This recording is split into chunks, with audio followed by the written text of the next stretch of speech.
Fala galera, beleza? Professor Erickson aqui. Então, no vídeo de hoje a gente vai trabalhar dois capítulos de História 2. O capítulo 12, o Sistema Colonial Espanhol, e o capítulo 13, o Sistema Colonial Inglês.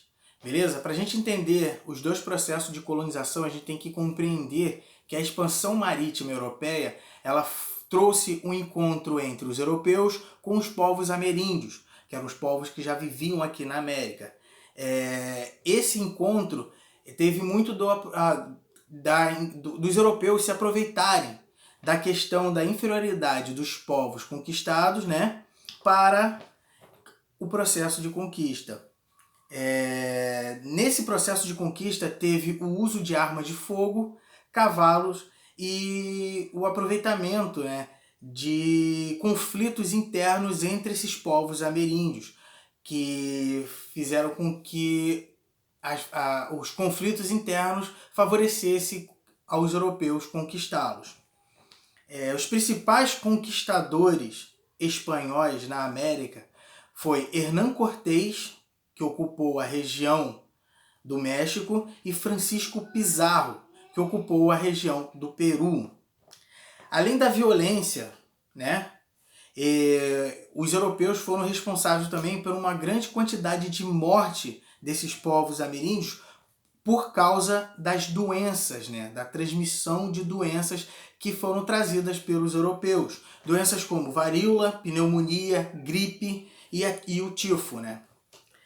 A colonização espanhola aqui na América, ela, com referência à questão política e administrativa, ela tinha com as instituições na Espanha, que controlava as colônias, que eram o Conselho Supremo das Índias, que era um órgão, né, um conselho que ficava na Espanha, que tinha como intuito nomear e fiscalizar os funcionários que eram destinados para trabalhar na colônia. Além disso, eles também elaboravam as leis que eram utilizadas na colônia. Outro órgão era a Casa de Contratação, que tinha como intuito regulamentar e fiscalizar as relações econômicas entre colônia e metrópole. As instituições que existiam na colônia eram os vice-reinos, que eram áreas divididas, né? Era divisão de áreas ocupadas em 4 grandes regiões, né? Para facilitar o controle. Existiam também as capitanias, que eram órgãos administrativos que tinham como intuito oferecer o suporte para os conquistadores. Tinha a audiências, que eram os tribunais judiciários que existiam na colônia, e os cabildos, que eram as câmaras municipais das colônias, dos territórios colonizados. O trabalho aqui na colônia era feito pela forma da mita, que era o trabalho nas minas recebendo um valor simbólico, era quase um trabalho escravo, e tinha a encomienda, que era uma concessão cedida pelo governo espanhol para espanhóis explorarem a área conquistada, ou seja, a colônia conquistada. Com relação aos grupos sociais, esses grupos eram divididos pelas ligações que eles tinham com a metrópole. Ou seja, a sua ligação, uma maior ligação com a Espanha garantiria maior poder dentro da colônia. Existiam os chapetones, que eram nascidos na metrópole, ou seja, espanhóis nascidos na Espanha, que vinham para a América para trabalhar, e ali na colônia espanhola ele tinha altos cargos administrativos. Existiam os criollos, que eram os espanhóis nascidos na América, mas que essa ligação sanguínea, por ter nascido na América e vindo, com a sua família vindo da Espanha, ou seja, ter sangue espanhol, te dava maior benefício dentro da colônia. Eles eram a elite agrária, ou seja, eram aqueles que tinham poder dentro da colônia por causa da sua ligação sanguínea com a Espanha. E existiam os mestiços, que eram a miscigenação entre os espanhóis, né, aqueles que vinham da Espanha, com os de família espanhola que nasciam na América, com os indígenas e africanos. Beleza, galera? Já o capítulo 13, ele traz o sistema colonial inglês, que foi tardio, né? Quando a Inglaterra inicia o seu processo de colonização, a terra conquistada, né, a América, já estava dividida entre Portugal e Espanha. Inicialmente,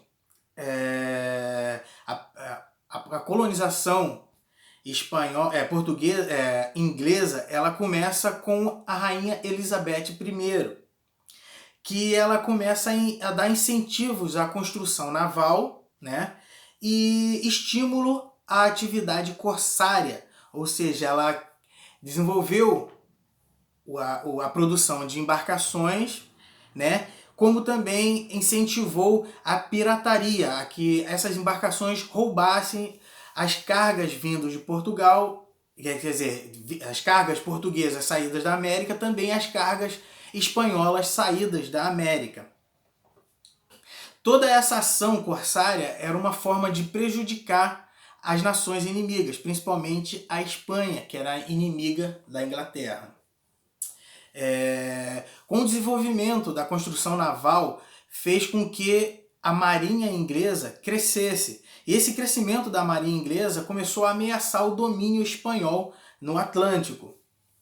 Em 1584, entre 1584 e 1587, a Inglaterra ela vai colonizar a região da Carolina do Norte, onde vai fundar a colônia da Virgínia. Esse nome é em homenagem à Rainha Elizabeth, que era conhecida como a Rainha Virgem. A colonização inglesa na América tem muito a ver com o desenvolvimento da burguesia lá na Inglaterra. A burguesia que utilizava a produção da manufatura têxtil começou a desapropriar o território, né? Começou com o processo de cercamento, ocupar o território que antes era dos camponeses e expulsar esses camponeses das áreas para poder cercar esse território onde antes o camponês produzia os alimentos para criar as ovelhas, porque o tecido era feito fiando a lã da ovelha para a produção do tecido, produção de linha e assim do tecido. E para criar essas ovelhas, eles começaram a ampliar as áreas para a criação de ovelha e assim começaram a expulsar os camponeses. Esses camponeses, por sua vez, eles começaram a ir em direção às cidades.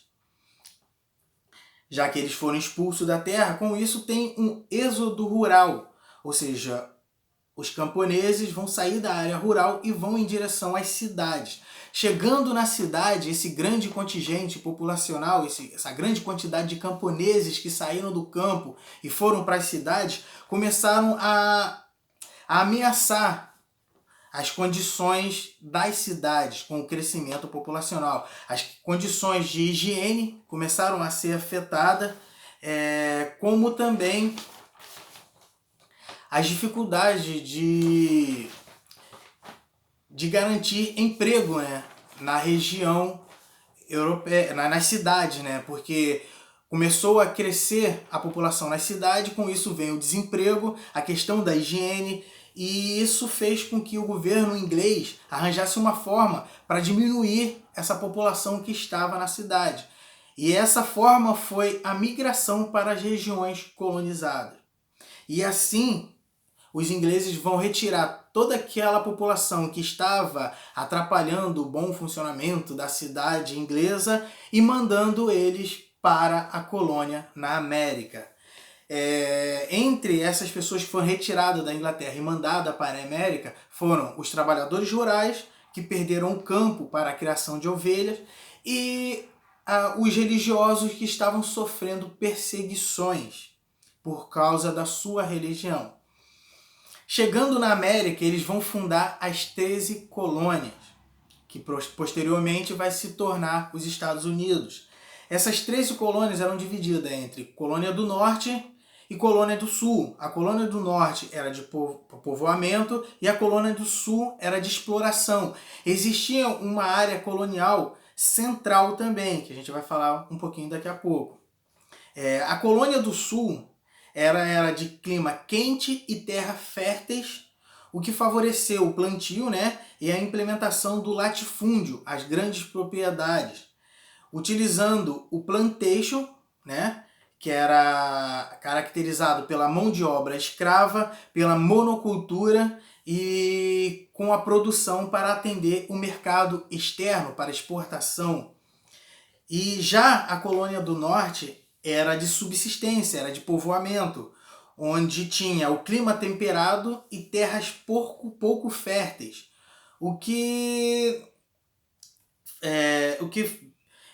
fez com que a metrópole, né, com que a Inglaterra perdesse o interesse em transformar essa área do norte em uma área de exploração, logo que o solo não era tão fértil.